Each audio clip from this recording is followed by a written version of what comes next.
Okay, we are live yet again with another LinkedIn Live Her Bold Voice show right here on LinkedIn, one of my favorite spots to be hanging out. And I'm really excited with my guests. I'm excited with all my guests, but I'm really excited with my guests today because Crystal and I, we float. Even though we're in the same state, we float within, we have the same coach. So we are in, this is how we met. So we are in a realm together, as I like to say. But welcome back again to another Her Bold Voice. And if you don't know me, but you may, if you're listening in, I'm Kim Boudreaux Smith. I'm a leadership and communication coach and consultant, speaker, and facilitator.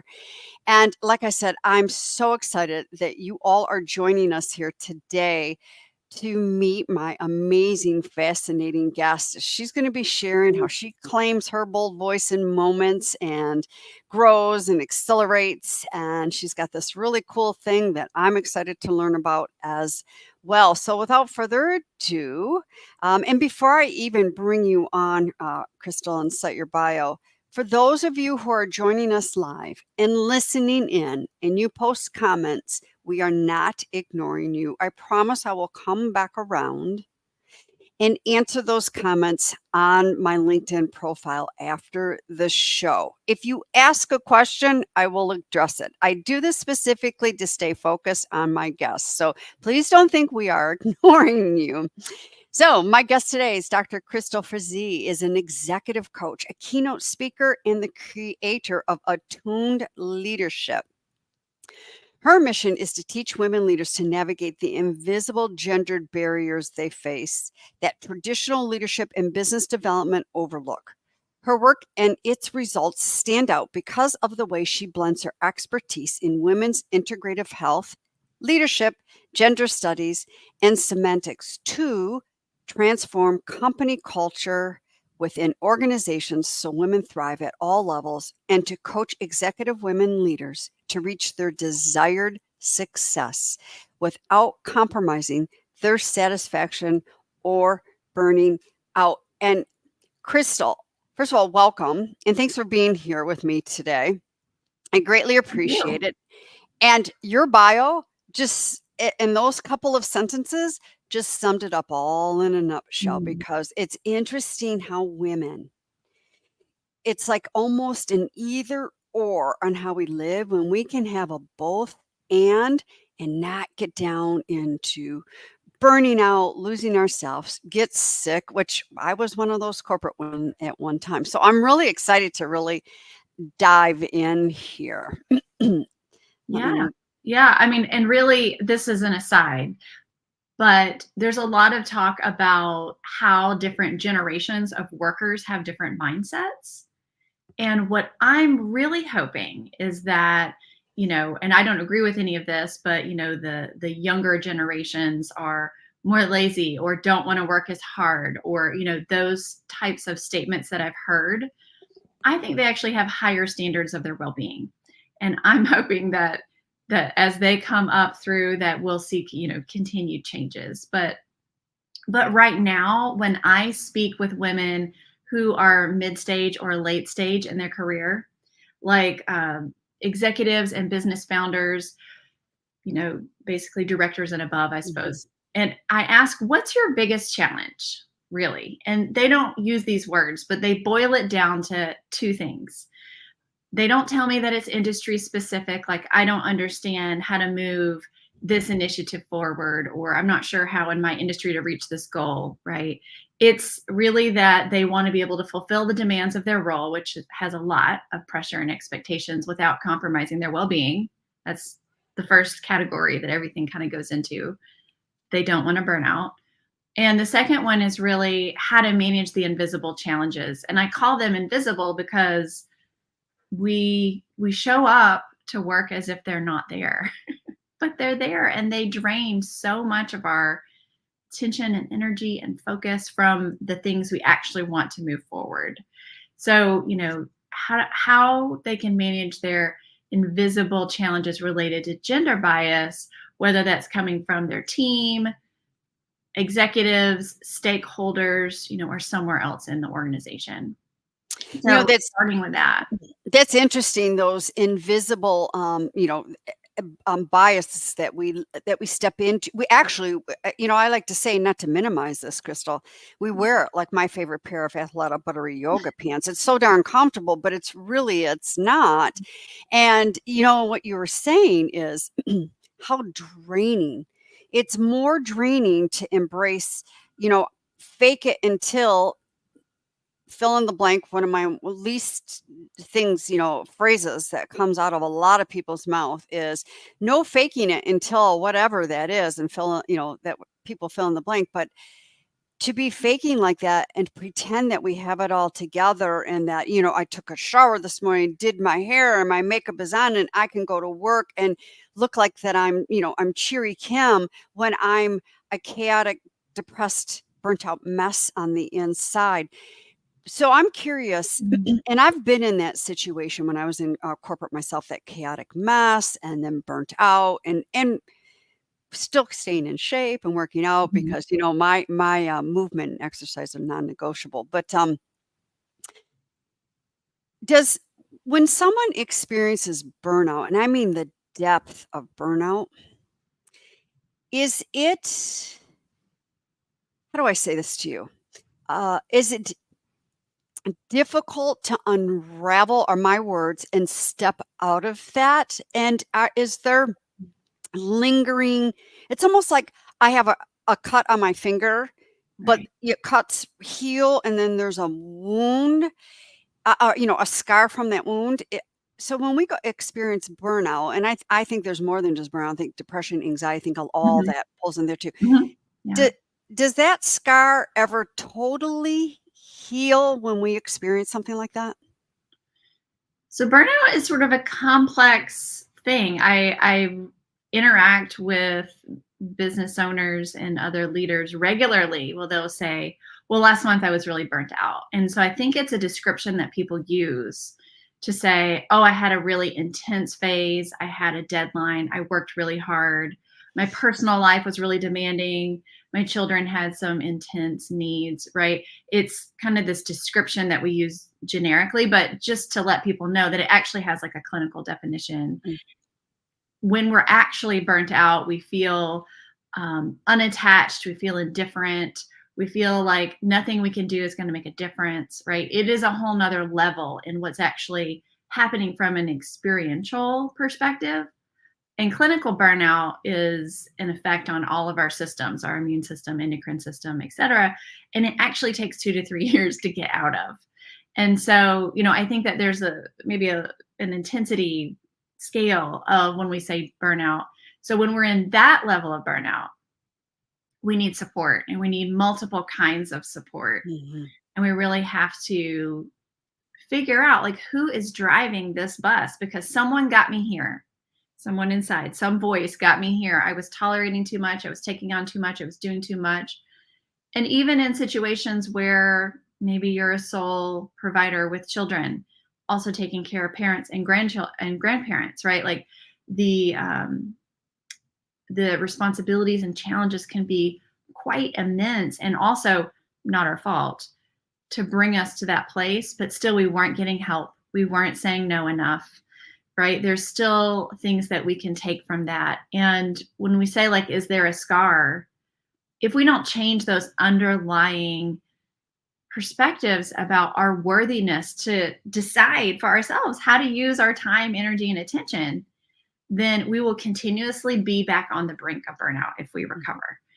And so it's so important that we can, attune, that's my favorite word, Mhm. attune to ourselves and bring that into our leadership, and recognize that whether we say yes or no, it has a huge impact on our emotional and physical well-being, on our capacity and our ability to grow and take on new initiatives, and and thinking about things just a little more holistically than maximizing productivity and time management and things that people think of when they think of how do I contribute my best work, have an impact, and reach my goals really without burning out. When they're looking for that answer, they're looking for skills like time management, delegation, prioritization, right?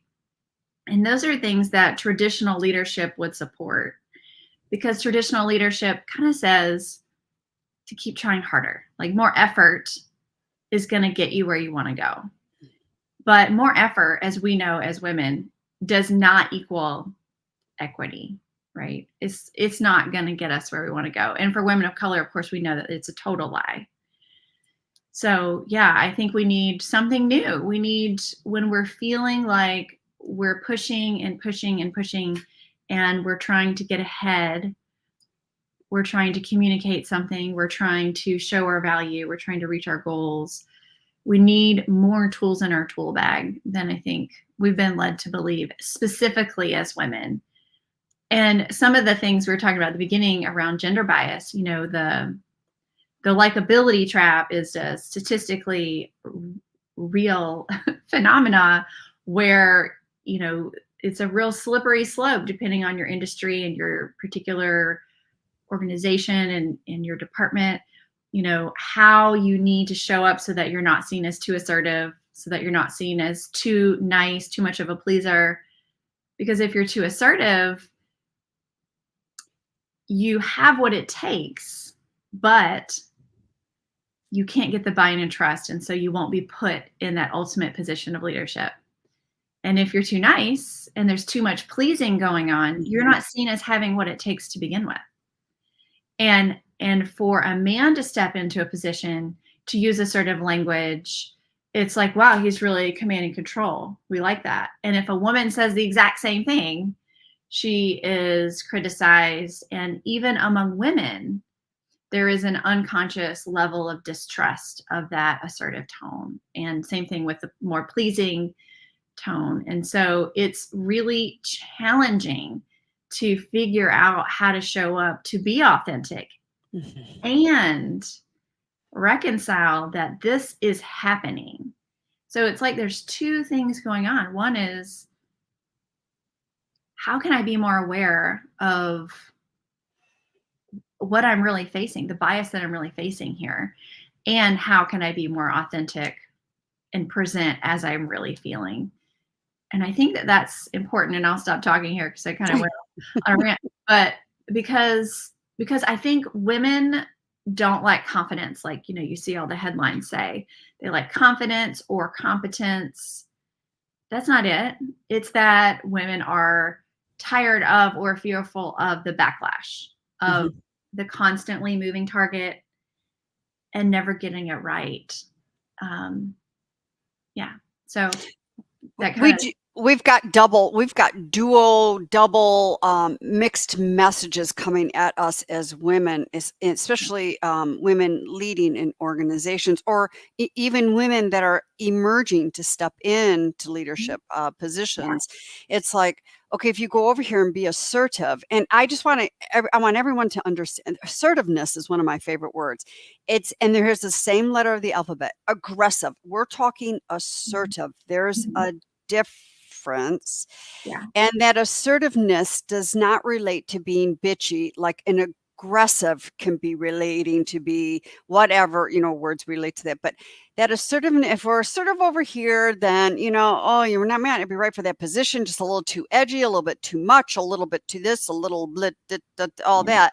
And then we've come over the other side, and if we play back and make nice, then we're like, oh, you're just way too weak. You know, it's interesting. The dual messages that we get as women doesn't surprise me. The dual societal messages we get around these two words, yes and no. Yes and no. I mean, we say yes, but we don't give a dissertation with why we're saying yes. But we say no, and we feel like we got to give a whole dissertation of why we're saying no, which we don't have to do that, number one. And number two is getting so clear of your yes and your no's. And I think I feel like I've got a vision, like I'm Rachel Ray, the famous cook, which I'm not. You know, it's like that yes and no is like a couple thick layers of the icing on the cake. I mean, the cake is that burnout, that depression, all of that we are able to rise up to that icing and walk in and go, yes, I'll say yes some more. I'll say yes again. I'll say yes, yes, yes, yes, yes. Because I can't look like I say no, I'm going to be weak and miss out, fear of missing out. Yeah. So much there around that society. Mhm. So how is it as women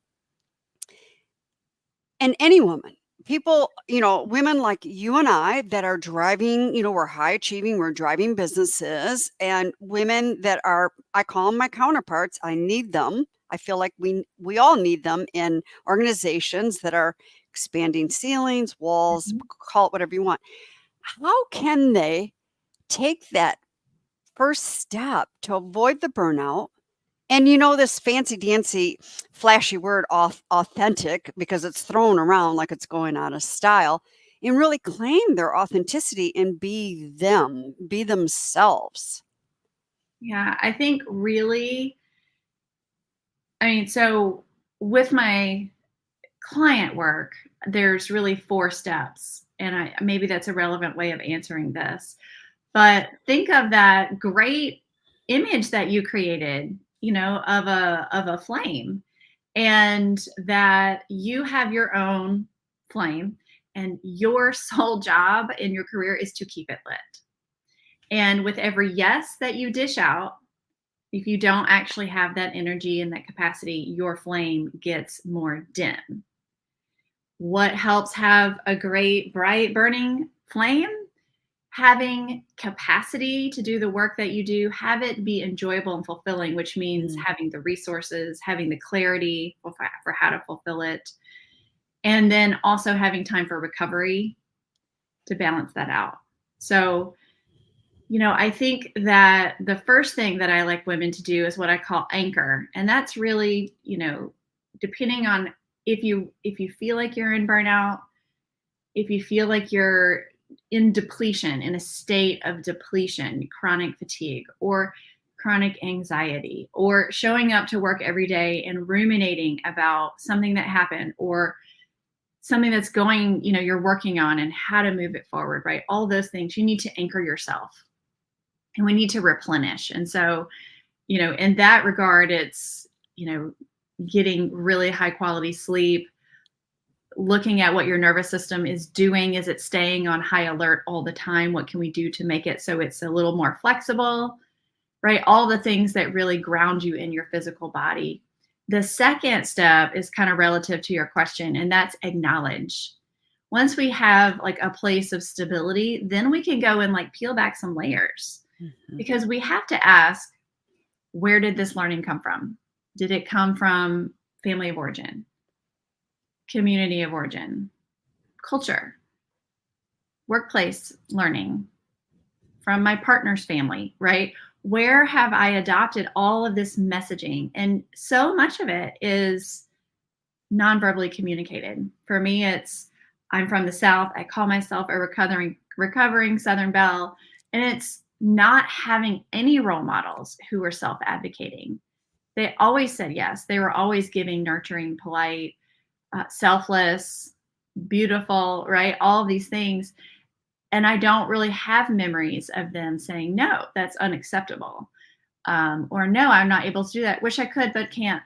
They were single parents, raising children, working jobs. So, I mean, it really is important to kind of take that step and look at, well, these ideas aren't mine. Let's get them out of there. We've adopted them without really choosing them. Mhm. And so, how can we replace those with other ideas? And I've worked with, in my area in West Michigan, some of our, top leaders in the biggest organizations, and there's no amount of success that they achieve that they then say, I'm worthy, Mhm. right? It's a universal almost um, challenge. And so it starts there, acknowledging that we are worthy of having autonomy and agency over our time, over our body, over our all the things that help us have the impact without compromising at the end of the day going to bed. I've worked with women who at the end of the night they go to bed and they just cry. Yeah. They are so depleted. They've given it all. Yeah. Yeah. Yeah. It's not a great space to be in, because that's how I was when I say it's my before life, Crystal, when I was in corporate America and very successful. I was so successful, and I'm not proud of this, but I was so successful at faking it, acting like I had it together. I knew what I was doing, because back in that day, I'm really aging myself, back in that day, I was the only woman at a table of men working for a male dominant company, and products were around the male contractors and a lot of men and stuff. With the imposter syndrome, didn't even know. I never even heard of those words then. There were no female role models. And if those female role models showed up, they were there to show up to stab me in the back and slit my throat to get. And it's like, I'm not holding any trademark secrets here. Mhm. Just that whole dynamics. And boy, I mean, I could barely make it home some days. I'd be in the bathroom with the tears and the burnout of striving and struggling to prove myself, know I can do the job, and then you make those accolades, those steps of those achievements, and that is never, never enough. But that's Mhm. our society saying, and again, I'll utilize like our phones. We go to wherever, Verizon, wherever, and you get a phone. You're barely in the driveway, and the technology has changed already. It's like we look at the phone, like, I can't wait for the next one, the newest and latest and greatest. It's like never enough. But women definitely do carry this societal um, words of, I got to go get another degree, or I'll just be quiet because I'm the new kid on the block, or Mhm. if I do all of this, then I'll get to this, I'll get this promotion, I'll get this raise, and then I'll more and more and more. And it's like, we are never enough. I ask clients to pause and celebrate. Mhm. They don't know, like, what these women don't, and my clients are amazing. And I'm just saying that because of my clients. I mean, these women have, Accomplished. Yeah. yes, accomplished. And it's like, yeah, I'll celebrate. And I'm like, no, hold on. You don't get to dismiss that whole situation. Right. It's like, just celebrate. How about acknowledging? Or how about it's at the end of the day and one of your kids had a meltdown and you were there for your kid. You maneuvered your child through it. I would put my head down the pillow and Mhm. going, dang, I'm not the most perfect mom, but boy, I maneuvered that meltdown. We Yeah. don't acknowledge things like that. Definitely. Yeah. And it's a part of the type A, highly driven, ambitious individual, who often, like myself, has had some complex trauma. No specific incident, but enough messaging where that is what's driving the pursuit of more and more and more and more and more. And often not stopping to listen to our body, because if we did, we didn't like what it would have to say. And we tuned it out a long time ago, right? As far as the conditioning goes, it's really important that anyone who was born a female knows that difficulty stopping and pausing and being present and being in your body is hard because you were taught not to do it, right? Mhm. When you were menstruating in school, you were taught to show up and pretend you were fine. If you were an athlete, you performed.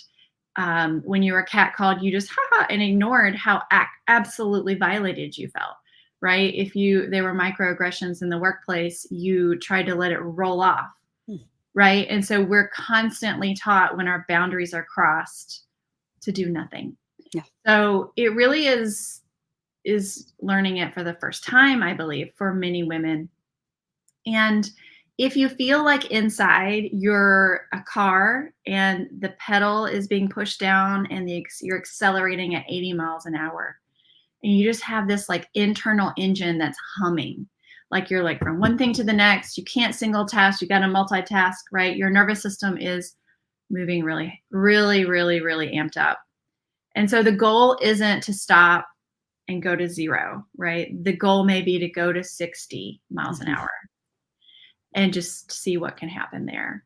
And so, I mean, to kind of be maybe more specific, it's instead of being in the mindset of what I call, the good woman narrative, it's extracting that and redeciding what it means to be a good woman for you in this part of your life, in this season of life with your current goals. And also realizing that traditional leadership isn't going to get you where you want to go feeling satisfied or preventing burnout. And the only way to get there is to actually start creating a relationship with your body. So attunement, somatic attunement means that your body is giving you messages all the time. Actually, like 95% of the messages that the brain processes are coming from the body to the brain. We like to think that they're all going from our master controller out telling our body what to do, but only 5% of the messages are doing that. And there's so much there. We just don't actually know. We've never tried to hear what they're saying. And so, if we just were to take a second and be like, what is she talking about? What does this mean? Then it would be, if you're somebody who's living at 80 miles an hour, maybe you're walking while you do this. So you're in motion and you're just aware of the fact that you are a human being and that you're in a body. And you just start to be curious about that. And you ask, what do I notice in my body right now? Anything. And you don't even have to label it, right? But just starting with, what can I observe objectively? Things like, ooh, there's some swirling happening here, and maybe a little tension here, and maybe a little fatigue here, maybe some pain here, right? And you just start to kind of notice at that level. And then as you get more astute with that, then it could be like, oh, this is where anxiety shows up for me. This tension is, that lingering discomfort with that conversation that I had yesterday, or that thing I know I need to say, but I'm not saying to my partner at work, right? Starting to really get curious about what those things can be related to. And even just simply the fact that you're breathing, not changing it, but just right now my breathing feels like this. And sometimes it feels like this other way. So when I'm anxious, when I'm anticipating, right? When I'm not present and feeling safe, it feels more constricted and fast. And when I'm feeling relaxed and safe, it feels slower and smooth. And so it starts without like changing our body, but just having understanding that those messages are constantly changing, and we can just listen to them and then learn to respond. So if listeners, I guess take anything, maybe their homework would be asking themselves in any moment, when you're present to your body and you notice a sensation, whether it's like a physical sensation, whether you think it's an emotion, it doesn't matter. You don't have to tease that apart. Anything that you notice, follow it with what, and I don't know why I like to do this. I like to go second person, but so for me, I would say, what does Crystal need? I think it helps the brain instead of what do I need? Because then suddenly I think that's harder for women to answer. What does Crystal need? What does Kim need? Right? And in this moment, if I'm feeling all this sort of movement in my body and it's not feeling comfortable, then I might just put my hand there and I don't do anything but just acknowledge it by this, or try to breathe in a way to take the breath there. And I really believe that, especially in corporate environments, if we were doing this throughout the day, like every 20 to 30 minutes, just sort of a moment, like literally 2 seconds of noticing, followed by, what do I need? That's transformative. That's how we get to the end of the day. Our gas tank isn't at zero. We don't feel like we're so revved up we can't be with our family. We don't get ourselves in burnout. That's stress resilience. Yeah. It's interesting, those power of those pauses throughout the day. I refer to them as POPs, power of the pauses, of just pausing and asking yourself. And I like that. I don't do like second or third priority. I always ask myself, what is it that I need right now? I'm gonna. When you said that, it just really, it shifted into me. I'm going to try that. Kim, what do you need right now? And being able to just pause and go, okay, this is where I'm feeling it, whether it's And then being able to shift, we've started with the awareness. I love that piece. It's just that awareness. And we're not going to go build Rome after we just do that piece of awareness. We're going to take one brick at a time or one step at a time. But one of the, I think we all need to do throughout the day is, okay, Kim, what do I need right now? And a lot of times for me, it's like, get the heck away from your desk. Get the heck away from the laptop. Get up and walk and go move. Get a breath of Mhm. fresh air or go refill your water or whatever the case may be. But something so very simplistic. I like to look at this crystals, those little simplistic pebbles lead up to the big boulder that we Mhm. are implementing into the sea Yeah, of impact and change. So right. how did you, and thank you for taking us into that, how did you birth attuned leadership?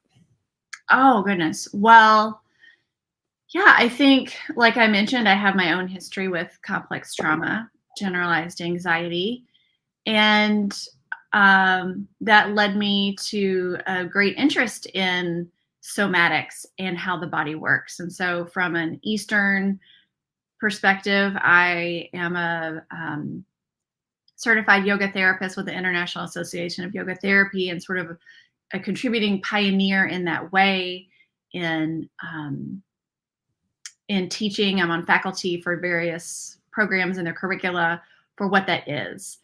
And also, in the Western sense, with a medical background, started in physical therapy, specialized in women's health, moved into healthcare leadership. And then from there, had my own business specializing in women's chronic pain. And I just really felt like I had found my place. I was bringing the two together, the Eastern and the Western. But then I noticed that there were some women who would get amazingly better. I give them the bag of tools, they use them, they're better. Pain is resolved, they're living their lives, they're enjoying it. But then there were others who weren't because they couldn't. They couldn't. The bag was here, but they couldn't take it. Hmm. And that's when literally I woke up sweating. I woke up sweating one night around all of this underlying subversive dilemma that women experience, and all of this unconscious conditioning that is ruling our lives. Yes. And literally woke up sweating and said, it's the good woman rebellion. And I don't usually talk about that, but that's sort of my own agenda. I decided that if I was really going to impact culture, I had to move into leadership and influence leaders who would go and influence their teams, their organizations, their families, their communities. And so that's really what this is all about.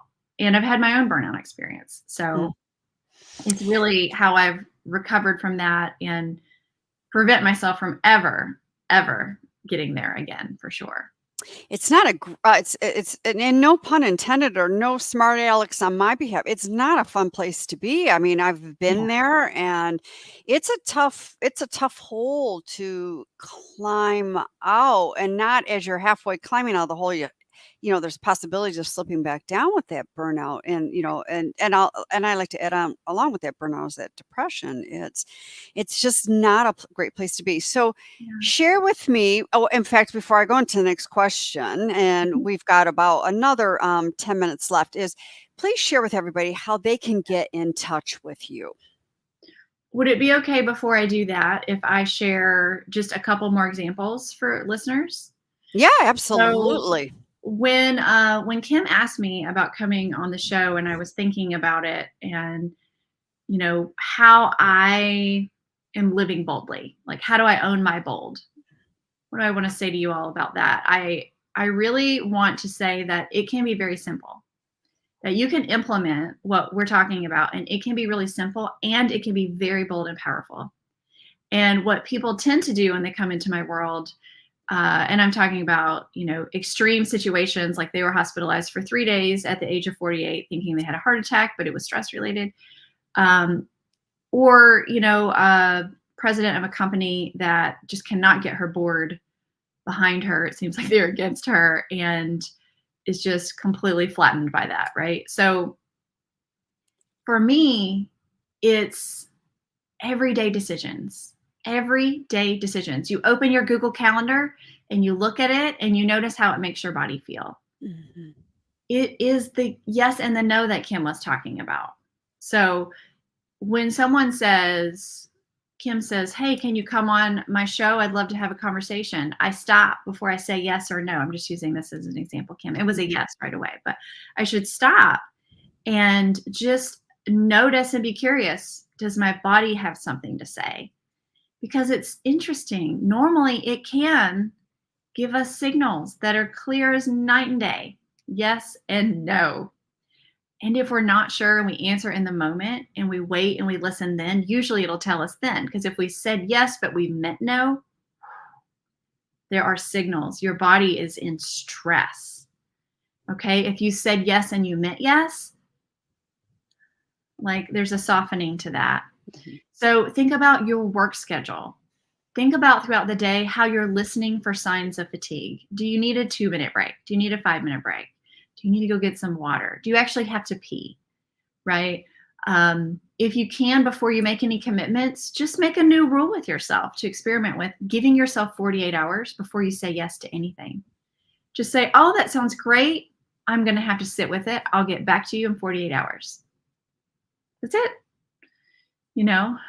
Notice when you feel like a boundary's been crossed. Mhm. Even at a four-way stop, a car goes, it's not their turn. Or for me here in Michigan, the nice old gentleman's telling me to go when it's his turn. Oh, that really gets me going. But so really, my owning my bold is allowing myself to be in control of my day and my life in a moment to moment perspective. And to me, authenticity is stopping to know what that actually is. Instead of letting our brain, who has a constant outpouring of thoughts and ideas that are not accurate, actually listening to my body and letting it lead, letting the body lead. So hopefully some idea sparked up. Even, when a call comes in, do you have to answer it? Does it need to be answered?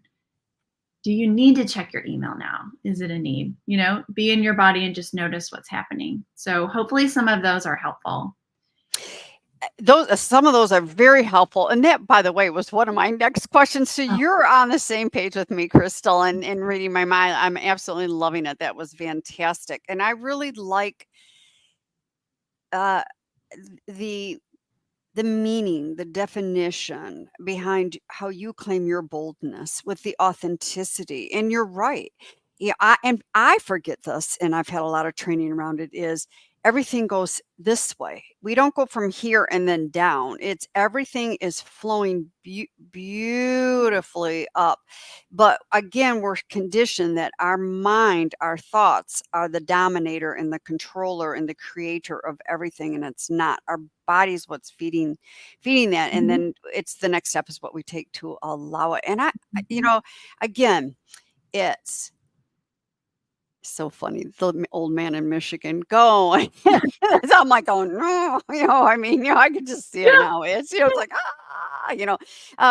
is being aware in these moments, and it's like something as simplistic as the nice, the nice, courteous gentleman going, no, honey, go, or whatever, or looking at our calendar and what is how not how we're responding, how and what are we feeling? Tap into those feelings.